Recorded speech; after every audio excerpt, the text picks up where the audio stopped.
All right, let's dive into a super high-yield review of ATI Pediatric Nursing. We are laser-focused on those foundational chapters, 1 through 7, to give you exactly what you need to know for your proctored exam.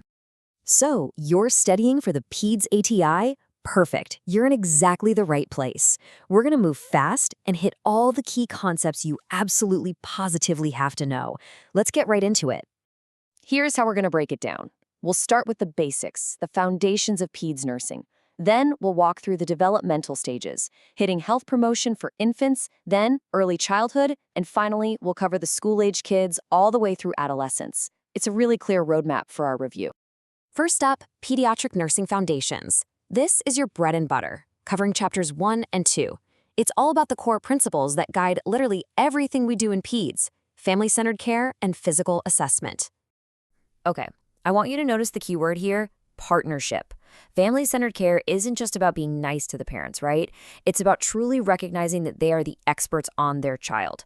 We work with them, we collaborate, we respect their insights and their culture to come up with the best possible plan of care. This slide, it's packed with high-yield facts for your exam. So what do you need to remember? The posterior fontanelle closes first, super early, by about 8 weeks. The anterior one, that stays open way longer, closing between 12 and 18 months. And the Babinski reflex, you'll see those little toes fan up and out until they're about a year old. And of course, don't forget, vital signs are all over the place depending on age, so always have those ATI charts handy. And here's a fantastic visual for a key assessment. When you're checking for developmental dysplasia of the hip, or DDH, the provider uses the Ortolani and Barlow maneuvers.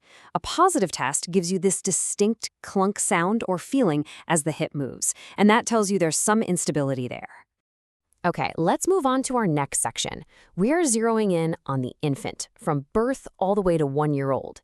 You know, this first year is just an explosion of growth and crazy fast developmental changes. This is such a classic exam question. So listen up.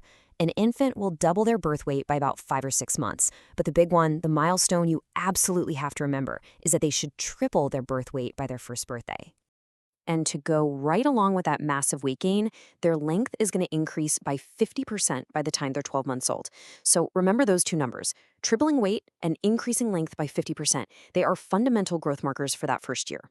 Okay, immunizations. Everyone's favorite topic for memorization, right? So the key moments to burn into your brain are at 2, 4, and 6 months. At 2 months, they get this whole cocktail of shots, DTaP, IPV, Hib, and others. And that pattern pretty much repeats itself at 4 and 6 months. So if you can lock down that 2, 4, 6 month schedule, you're going to be in great shape. For infants, injury prevention is just everything. To prevent suffocation, it's back to sleep, always. And make sure those crib slats aren't more than 6 centimeters apart. For aspiration, never ever prop a bottle. For burns, check that water heater. It should be set to 120 degrees Fahrenheit or less. And for car safety, they have to be in a rear-facing car seat in the back until they are at least 2 years old. No exceptions. Now we're getting into early childhood, which covers toddlers from ages 1 to 3, and then preschoolers from 3 to 6. This is where you start to see these huge shifts in how they play and how they see the world. Pay attention to this slide. It's a perfect compare and contrast for the exam. Toddlers are deep in Erikson's autonomy versus shame and doubt stage. You can see this perfectly in their parallel play. They'll play next to each other, but not really with each other. Then, as preschoolers, they move into initiative versus guilt, and their play becomes associative. They actually start interacting and sharing things. Now, the key takeaway here is that this is totally normal. Parents get so worried when their toddler, who used to eat everything, suddenly becomes a super picky eater. It's our job to explain that as their growth rate slows down, their appetite naturally goes down with it. It's called physiologic anorexia, and it's 100% expected. As preschoolers get more mobile and want to do everything themselves, pedestrian safety becomes critical, and the steps we teach them need to be simple and concrete. Stand back from the curb. Look left, then right, then left again. And if there's no sidewalk, you walk on the left side of the road facing the traffic so you can see the cars coming. All right, let's wrap up with our final section, the journey from school age all the way through adolescence. This period covers a massive developmental range. You go from thinking in really concrete terms to full-on abstract reasoning. This slide really highlights that huge cognitive shift. School-age kids are in what Piaget called the concrete operation stage. They think logically, but it's about real, tangible stuff. Erickson calls this industry versus inferiority. But then adolescents make this incredible leap into formal operations. Suddenly, they can think abstractly, and they start grappling with that big identity versus role confusion crisis. For this age group, we really focus on some specific health screenings. Scoliosis screening is so important, especially right before and during those big growth spurts. And you have to know the key immunizations for kids around 11 to 12 years old: Tdap, the HPV series, and MCV4 for meningococcal disease. And, as they get more independent, the safety concerns totally change. The big priorities become things like always wearing helmets and pads for sports like biking or skating.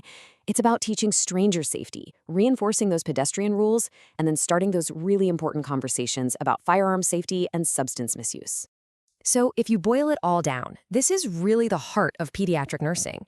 Every single assessment we do, every intervention, every piece of teaching we give to a family, it all has to be filtered through the lens of that child's specific developmental stage. So, to wrap things up, let me leave you with this final thought.